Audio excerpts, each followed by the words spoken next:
I ছেলে, এগুলো না। দেন ম্যাডাম। আমার মা মেলা জাল খায়, আমি পারি না। কি নাম তোমার? হৃদয়।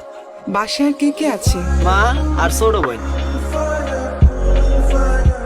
তোমার মা কি করে? মা আগে বাসা বাড়িতে কাম করতো, এখন পারে না। আমার কিন্তু আরো বাজার আছে, তুমি পারবে তো? পারবো ম্যাডাম। রমজান মাসে সবাই বেশি বেশি বাজার করে, আমার মায়েরে কইছি কালকে আমিও বাজার করব। আসসালামু আলাইকুম। ওয়ালাইকুম আসসালাম। লিস্টের যে জিনিসগুলো আছে প্রত্যেকটা জিনিস 2টা করে দেবে। জি আপা। না না, এটা না, এটা না। ম্যাডাম এটা কি গাড়ির সামনে উঠাইয়া দিমু? না, এটা তোমার মাকে দিবে।